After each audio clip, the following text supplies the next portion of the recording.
looking at a live view of Falcon 9 and Dragon awaiting liftoff from Space Launch Complex 40, or SLC 40, at Cape Canaveral Space Force Station in Florida. In just over 19 minutes, Falcon 9 will lift off carrying Dragon and the CRS-30 mission to the International Space Station. Good afternoon, I'm Yomei Zhou, a propulsion engineer here at SpaceX in Hawthorne, California. Dragon will deliver about 6,200 pounds of science, supplies, and equipment to the space station and will return with about 4,000 pounds in just about a month. Dragon will arrive at the space station and dock autonomously to the zenith port of the station's Harmony module on Saturday. For those of you following along, you'll know that this mission marks our 27th of the year and our 42nd Dragon mission to the station. It's also Dragon's third trip to the station this year, and it's only March. Today is the first time our upgraded Dragon spacecraft will be launching from SLC 40 after we stopped flying our previous version of Dragon back in 2020. To support our growing launch manifest, we've made new upgrades to Space Launch Complex 40, including a brand new tower and access arm, which enables more efficient late load operations as well as human spaceflight missions. The new crew arm allows Dragon flexibility to switch between pads LC-39A and SLC 40 for all missions. In addition to the crew access arm, the teams have recently added 2 emergency egress chutes to provide an additional way to rapidly evacuate the tower. Teams tested the new emergency chutes for the first time earlier this month. With these updates, we're on our way to having 2 launch pads capable of supporting flying humans to space. We'll have more exciting human spaceflight updates to share a little later in the program. Dragon is the only vehicle flying today that can fly a round trip to and from the space station, carrying vital supplies to space and returning safely with critical cargo. Today's Dragon spacecraft will be flying for the 4th time, and the Falcon 9 it's sitting on top of will be making its 6th flight. Reusability is key to everything we do here at SpaceX, and to date, we've reflown 24 Dragon spacecraft and 241 Falcon 9 rockets. Speaking of Falcon 9, propellant loading began about 15 minutes ago and will complete at the T-minus 2-minute mark. Weather is looking great with only a 10% probability of violation. Range is green and ready to support. Everything is looking good as we count down to an instantaneous launch attempt at 4:55 p.m. Eastern Time today. And with that, let's check in with Gary Jordan at NASA in Houston. Hey, Yomei, it is great to be with you. I'm here at NASA's Mission Control Center in Houston, Texas, where flight controllers are looking after the orbital laboratory that is the ultimate destination after Dragon's launch today, the International Space Station. We're watching today's launch closely and working with the teams with you there in Hawthorne, California, as well as Falcon 9 teams at Kennedy's Space Center in Florida, following the launch criteria.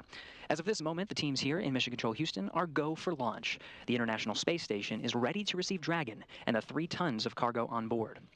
You'll see 2 flight directors in Houston today. There on screen is Flight Director Diane Daly and Nicole McElroy. Lots going on in this room and aboard the International Space Station today, and teams are following along in the action.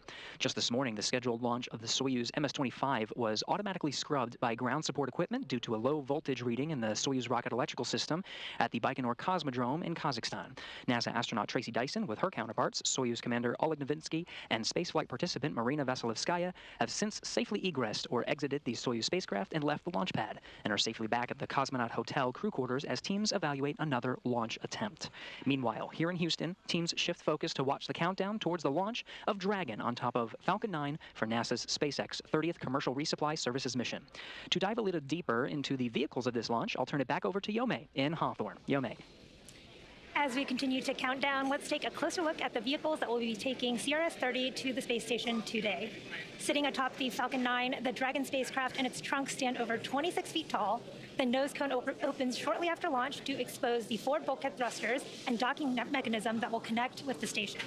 Dragon is headed for the zenith docking port on the station, which was just vacated by Crew 7, which came home last week. Dragon's trunk holds solar cells, which power Dragon while it's in free flight. The trunk can also carry unpressurized cargo, which it will be doing today. Dragon has 16 thrusters that can be used in space to help navigate the spacecraft to its destination, with each thruster providing about 90 pounds of force. The Dragon spacecraft has played a significant role in advancing our future in space by safely transporting crew and cargo to and from the space station. There are currently 4 Dragon spacecraft supporting human spaceflight missions that have docked to the station, and their names are Endeavour, Resilience, Endurance, and Freedom. There are an additional 3 Dragon spacecraft supporting cargo missions. Altogether, the reusable Dragon spacecraft fleet has completed 8 human spaceflight missions on behalf of NASA and has both visited the station and returned to Earth 41 times under NASA's commercial resupply and commercial crew programs. As always, Dragon will be delivered to orbit today by SpaceX's Falcon 9 rocket, which provides 1.7 million pounds of thrust on its first stage thanks to its 9 Merlin M1D engines. Today's booster last flew in January of this year for the Axiom 3 mission.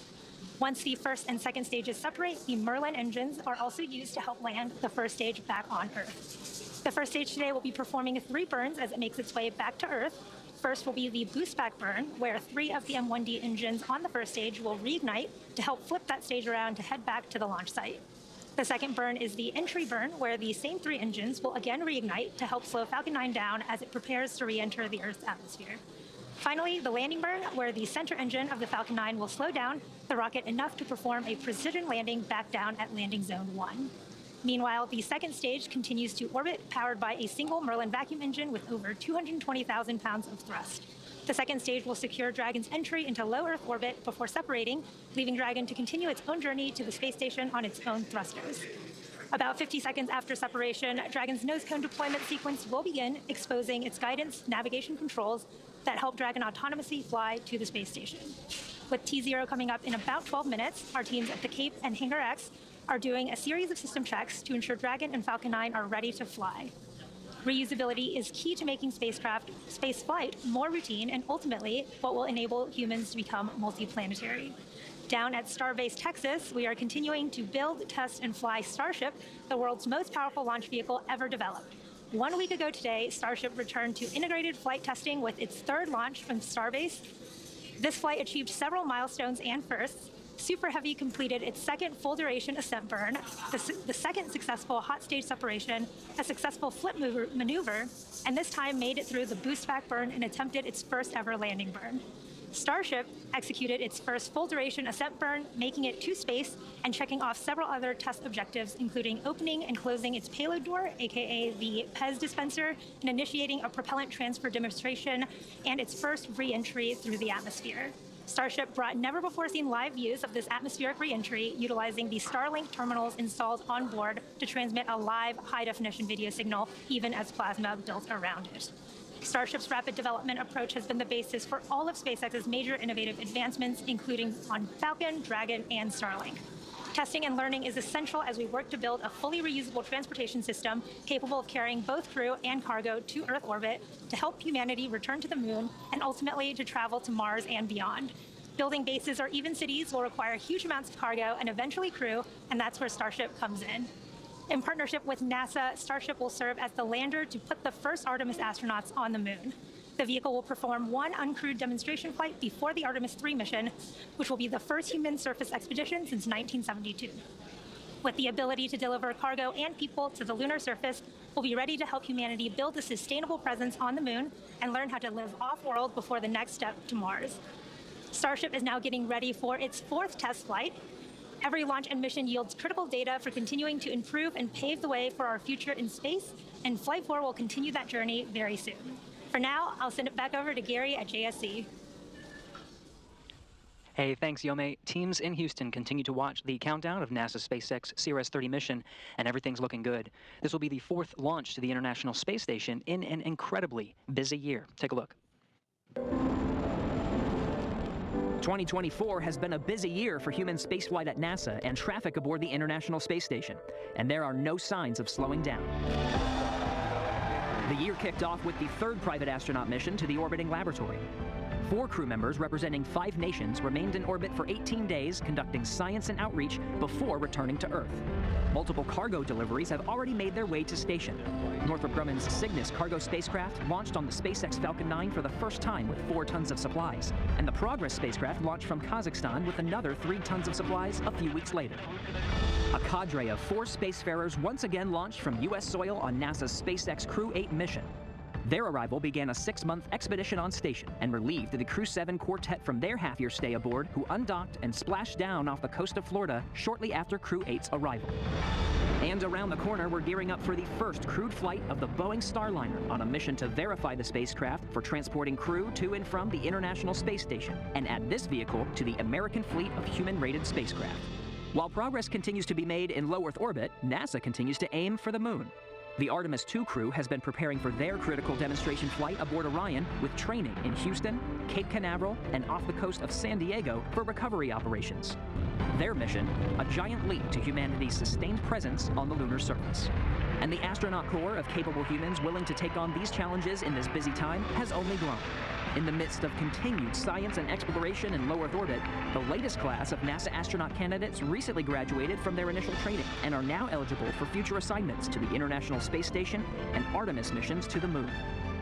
These individuals will train alongside astronauts from many nations, continuing scientific discovery, exploration, and inspiration, together for humanity. Continuing scientific discovery is enabled by missions like today. Dragon's about to bring up 3 tons of cargo, much of which includes scientific hardware and samples. The microgravity environment of the space station not only allows for a unique perspective from which to observe physical and biological phenomenon, but it serves as a test bed for improving technologies and capabilities that can send us farther into the solar system and advance our lives right here on Earth.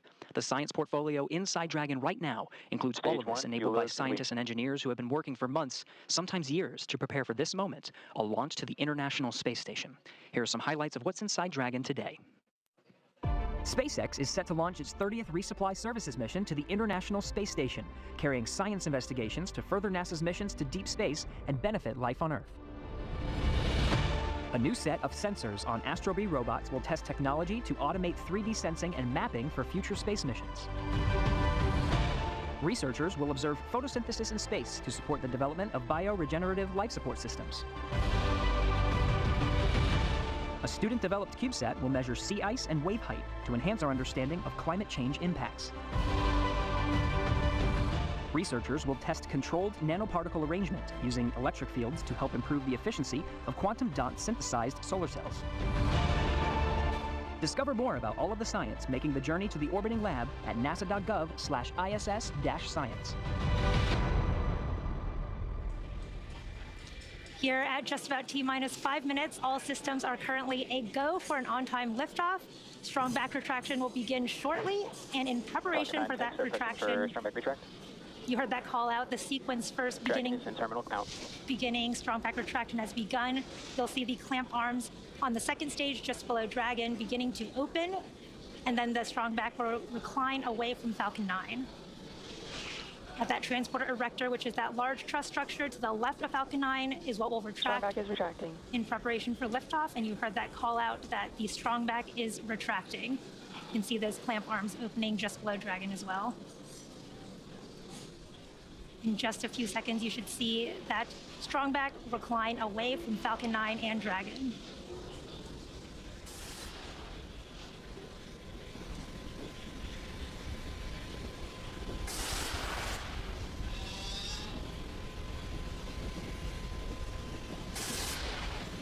There you can see the strong back slowly leaning away from Falcon 9 and Dragon. Over to you, Gary. That's right, after strong back retract, we're still counting down, about to approach 3 minutes, 30 seconds to launch. At this time, the fuel and oxidizer inside the first stage are fully fueled. Fuel inside the second stage is already at max capacity, and we're just topping off the liquid oxygen on the second stage, which should wrap up topping about T-minus 2 minutes. Now again, we're green, we're tracking good weather, 90% go. Beautiful skies there at the Kennedy Space Center and Cape Canaveral Space Force Station. Now, for some reason, we do not launch today. There is a backup opportunity tomorrow, March 22nd, 4:29 p.m. Eastern. At T-minus 60 seconds, Falcon 9 will be in startup. This means the rocket's autonomous internal flight computers will take over to the launch countdown. There you go. LOX load in stage 1 is complete. Counting down to T0 at about T-minus 2, the Merlin 1D engines will light for liftoff. The vehicle continues to be healthy, and Falcon 9 team is tracking no issues. Currently, the weather is green, and the range is ready to support a T0 at 4:55 p.m. Eastern Time. We have a 90% probability of launch today based on weather, and in these last few minutes, Falcon 9 is performing the final health checks on its primary communications, avionics, and propulsion systems in preparation for flight. We'll have that LOX load call out complete here shortly.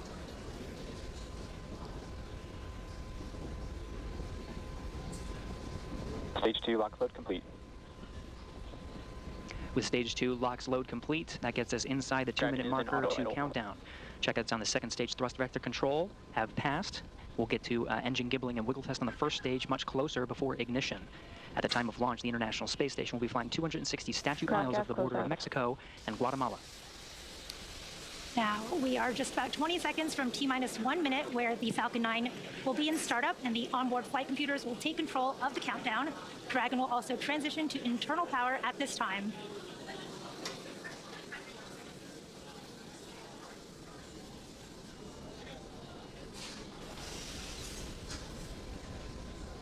Falcon 9 is in startup. We are now in startup. Dragon is in countdown. And Dragon is in countdown. Range remains go for launch, waiting for that final go from the SpaceX launch director. SpaceX launch director, go for launch. You heard that call out. The launch director has given that final go. All systems are go for launch of Falcon 9 and the CRS-30 mission.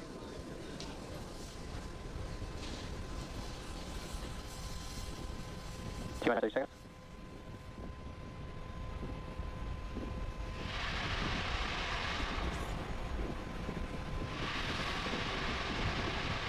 Seconds.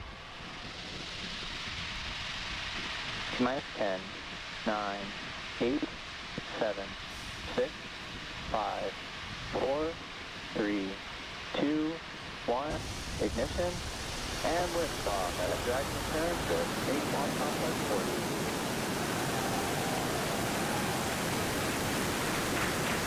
3 tons of science and cargo take flight on NASA's SpaceX 30th Commercial Resupply Services mission. Falcon 9 at 1.7 million pounds of thrust. Pitching downrange, hearing good calls of performance. Nominal trajectory as Falcon 9 and Dragon arc out to the northeast.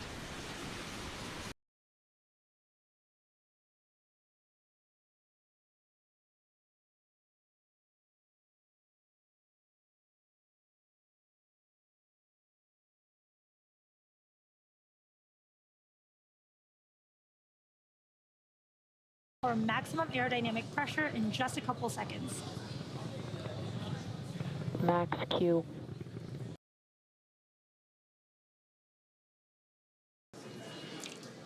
MECO starting in just a couple seconds.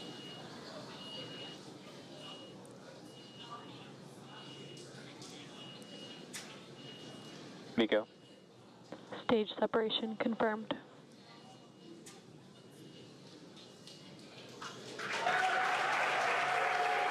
Stand by condition. Stage 1 boost back startup. There you heard and saw those events happening back to back. Awesome views of the first stage flipping back around as it performs its boost back burn. Again, we had main engine cutoff of the first stage separation, second engine start on the second stage, and that first stage doing the awesome flip as it starts its boost back burn.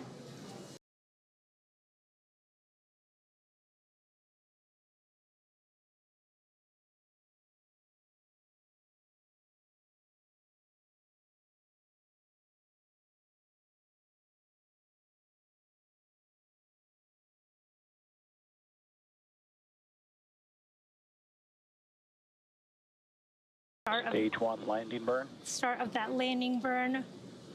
Really cool view of Cape Canaveral coast. Stage 1 landing leg deploy. Wow, wonderful views of that first stage landing. Stage 1 landing confirmed. Back at landing zone 1, looking pristine there, and there you have it. Guidance. That landing marks SpaceX's 286th recovery of an orbital class rocket, including the first stage landings for Falcon 9. Stage 2 FTS has safed. And Heavy. You heard that call out that stage 2 FTS is safe, getting ready for second engine cutoff here in just under 10 seconds.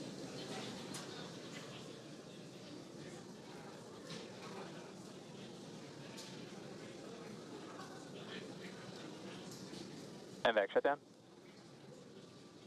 There is that second engine cutoff with the MVAC shutdown call out, waiting for confirmation of a good orbital Nominal insertion. orbit insertion. There is that confirmation of good orbit. It looks like we are on track for Dragon separation in just a few minutes just before the T plus 12-minute mark. It has been a great launch so far. As I mentioned earlier, today's launch was the first for our upgraded Dragon to be flying from Slick 40 after we stopped flying the older version of Dragon back in 2020. And to support our growing launch manifest, we've made new upgrades to Space Launch Complex 40, including a brand new tower and access arm, which enables more efficient late load operations as well as human spaceflight missions. Now, with these updates, we are on our way to having 2 launch pads capable of supporting flying humans to space. You can see really cool views of the MVAC engine and the Earth in the background from the second stage. And in addition to flying cargo to support crew on board the space station, SpaceX also enables researchers the opportunity to fly critical science to orbit on Dragon, which has carried over 1,000 research experiments to and from low Earth orbit and the International Space Station since 2012. Enabling research in space paves the way for us to explore beyond Earth and make life multiplanetary. And now we are waiting for Dragon to separate from Falcon 9's second stage. To recap so far, we had an on-time liftoff at 4:55 p.m. Eastern Time. Everything has proceeded nominally so far. Stage separation occurred at about 2.5 minutes into flight, and that was followed by a successful landing of Falcon 9's first stage at Landing Zone 1 back in Cape Canaveral, Florida. That was the 6th landing for that particular Falcon 9 first stage. And for those of you following along, this Dragon capsule has also supported CRS-22, CRS-24, and CRS-27, which were 3 additional cargo resupply missions to the International Space Station. At about T plus 8.5 minutes, we had a successful second engine cutoff, followed by confirmation of a good orbital insertion. The vehicle is now coasting with Dragon attached, and we are just about 30 seconds away from spacecraft separation. We're seeing great views from the second stage with the Earth and the Sun in the background as it prepares to separate Dragon so that Dragon can begin its journey to the International Space Station.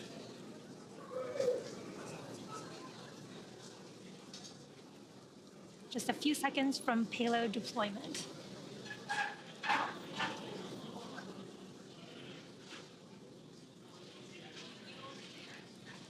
You can see Dragon floating away there.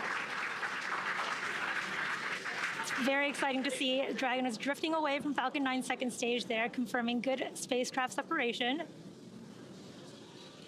Now, SpaceX is honored to be a part of NASA's Commercial Resupply Services initiative to deliver critical cargo to the space station, and we thank NASA for entrusting us with today's mission. For those of you following along, you'll know that this mission marks our 27th of the year. Congratulations to the SpaceX team.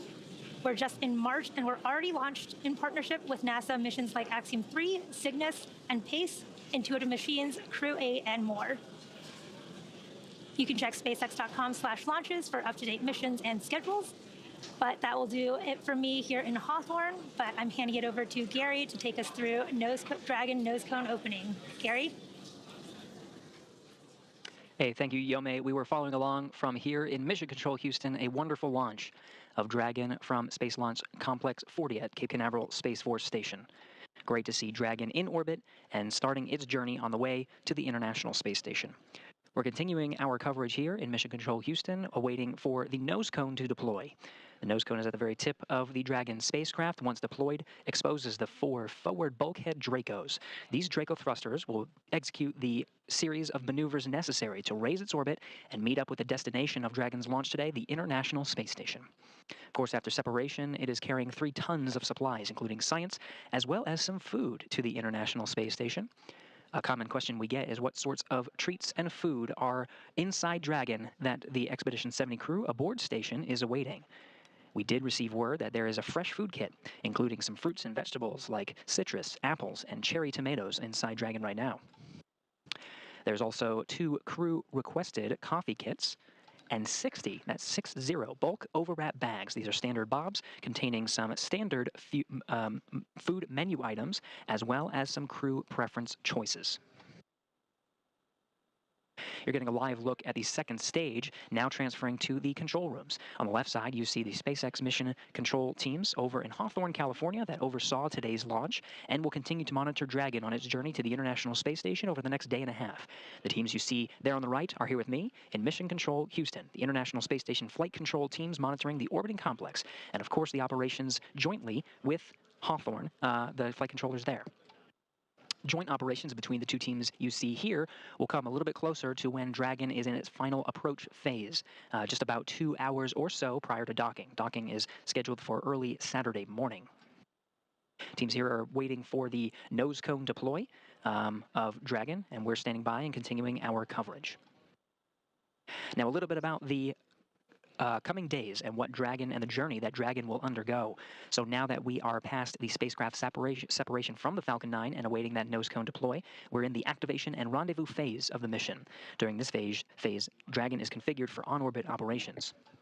The phase begins after separation that we just saw from the Falcon 9 and ends with the completion of the final co-elliptic burn. The initial orbit today is about 190 kilometers by 210 kilometers, those values representing the perigee and apogee of the orbit, or the lowest and highest points over the Earth. Not a perfect circle, more like a very slight ellipse.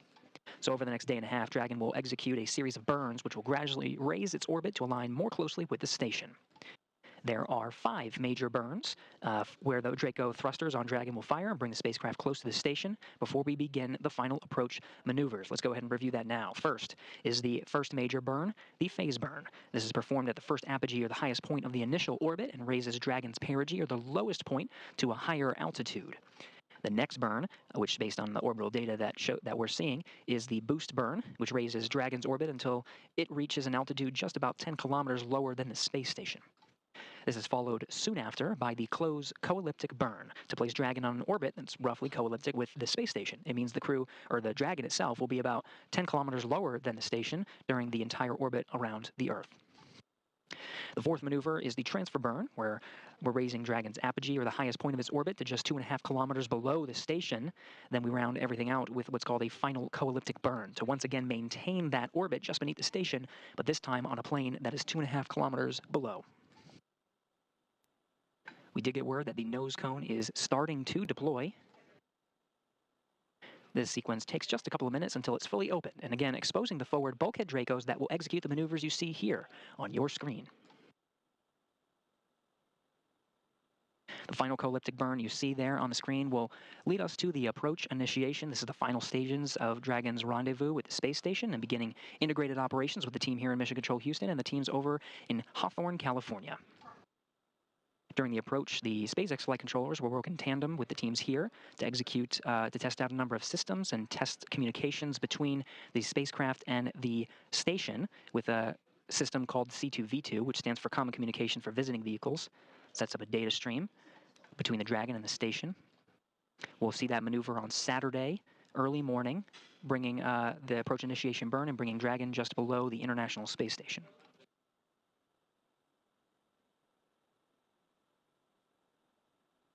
Teams you see here on your screen are monitoring the Dragon after its separation. To begin the activation and rendezvous phase, we are opening the nose cone. We're about halfway through and tracking good progress. Once it is fully opened, they'll perform a series of checks to work on those forward bulkhead Draco engines. These are on the very tip of the Dragon spacecraft and will execute those burn maneuvers that we just went over.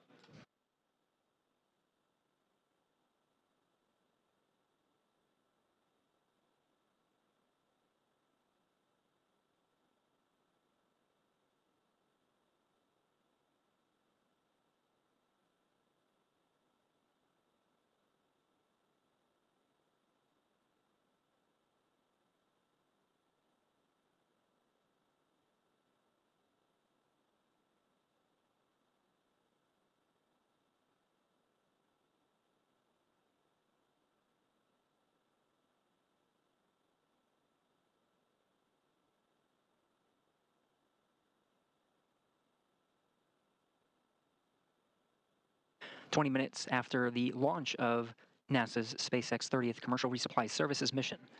Still continuing to follow along, the teams here are monitoring the opening of the nose cone at the end of the Dragon spacecraft. Again, exposing those forward bulkhead Dracos. We'll continue to cover this mission until that is fully open.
So again, the nose cone is fully deployed and the teams are checking those forward bulkhead Dracos. That'll begin the sequence in that activation and rendezvous phase to begin the series of 5 major burns to raise Dragon's orbit and get closer to the International Space Station.